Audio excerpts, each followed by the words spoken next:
Hello, welcome to this tutorial on how to hack Raidou in the arcade version of Dead or Alive. As usual, please do go back and watch the very first video that I did on the basics of boss hacking, if you haven't done so already. Just helps give you kind of an introduction and a general sort of rundown on how this process works, why this process works, and everything in regards to that. You don't necessarily have to watch it. If you follow this basically the way that I'm doing, you'll probably get the exact same result.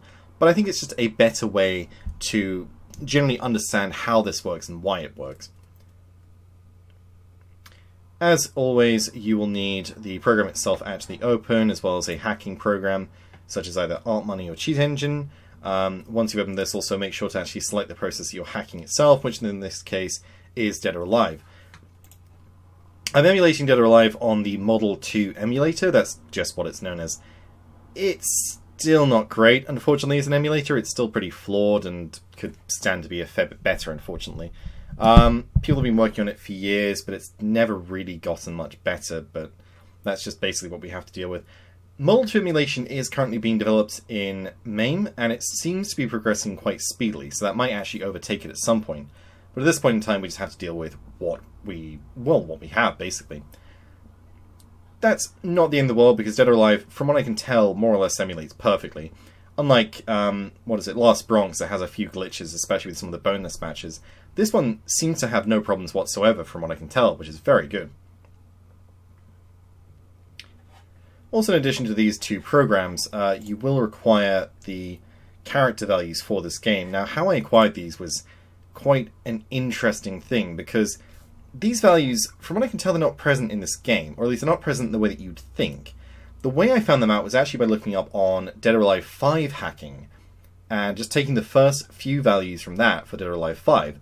Now, the first four values of that are Zack, Tina, Jahn-Lee, and Ein. Now, of course, Ein's not in this game, he's introduced in the second one, so I just decided to use the first three from that. And that turned out basically to be what it actually was. The reason this is important is that finding this took me about a year and a half or so. I mean, I tried to include basically the trials and the tribulations in doing this in the first place, because I want this to be more of a series rather than just an innate tutorial. And that's very evident in this game, because trying to find it out, it just isn't easy. It's not really listed in the bookkeeping, at least not as you'd really expect it to be. It's not listed in the the high ranking scores. It's literally just Zack for all of them, so that's really tedious because it doesn't give away what the character values are. And for some reason, you'll see it in a bit anyway, but the character values in this game don't work like any other game. It's really, really bizarre. So I'm just going to go into the game itself and kind of show you the process for this.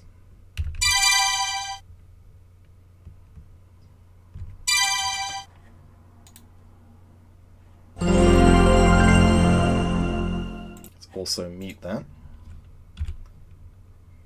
Okay, so character value 00 is Zack. So I'm going to go to Tina, just because that means we'll have fewer values to deal with once I select her. Or if I select her instead of Zack.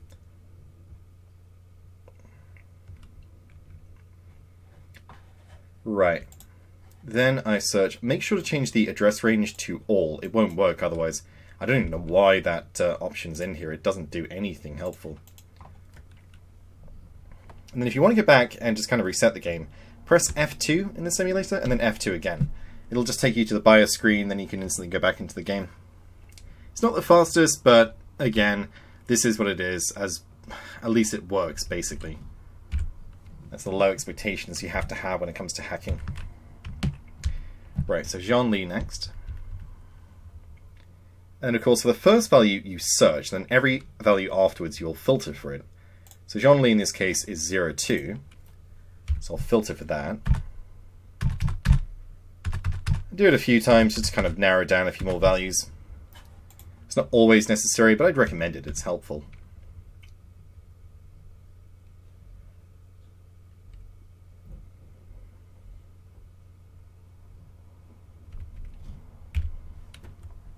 Right, and then let's go back to Zack.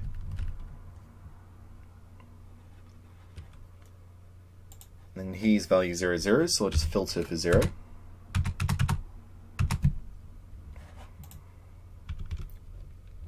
And then it's just like this. It's just narrowing it down by changing the value, searching for the address, and just narrowing it down every single time, because the address is the value that you put down there, and you're just trying to find it amongst the other mass of code, basically. So let's go to Tina again.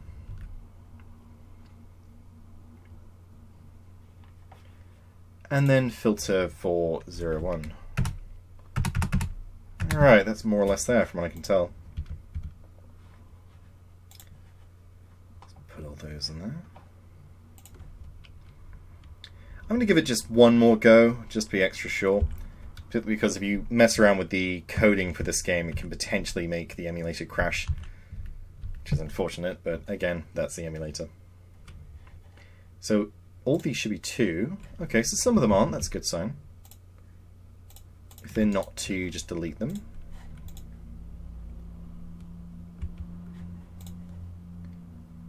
Okay, these are all in a row, so these are probably the character values.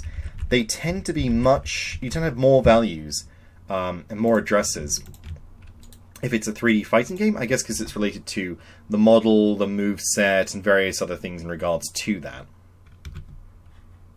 And so typically, per 3D fighting game, I tend to find it's about 5 values in total, as opposed to usually the 1 or 2 that you get in a 2D fighting game. Not always consistent, but usually quite true from what I recall.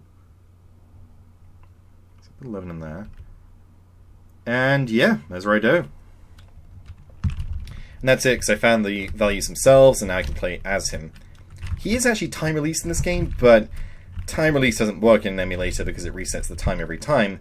And the machine has to be on for something like 6 weeks or something anyway. So it's not something you'd really want to do. Especially when you can do this in 5 minutes, of course.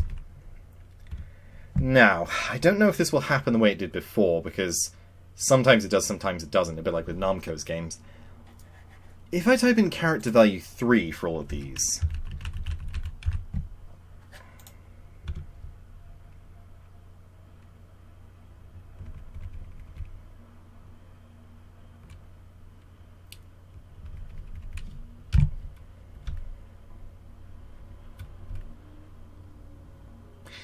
Yep, there we go.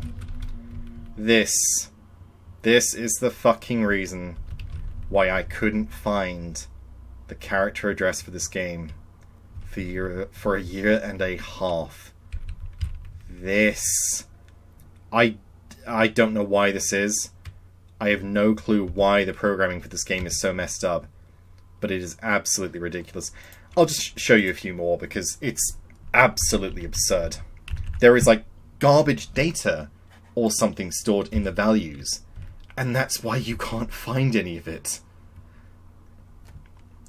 It's not for every single one, but some of them it does just happen like that. There are these spaces where there's garbage data and there's nothing in it. It's just weird leftover data of some kind.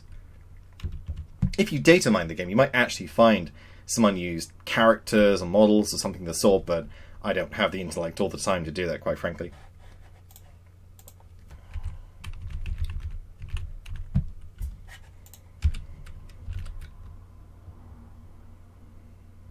Okay, now they're actually working. That's weird. Some of them, again, do contain actual characters, while some of them just contain the garbage and abominable mess that you saw back in, when I was utilizing character value 3.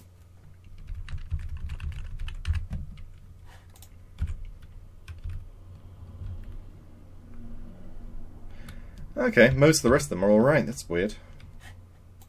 Before, when I did this, every single value, more or less, was some kind of weird abomination. It was really weird. There we go. There's another one. And he's named Champion. That's horrifying. Yeah, this is it. I have no clue why the fuck this happens. I should probably do a video on this as well, just because... Jesus H fucking Christ, what even is it? It doesn't appear that the opponent can even hurt him. So it seems, anyway.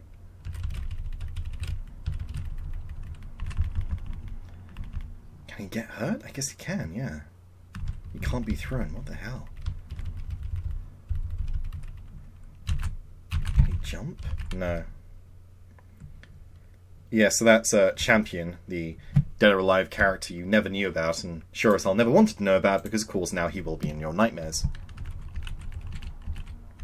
I swear, it's like a fucking really bad creepypasta or something. Like, why is it even here?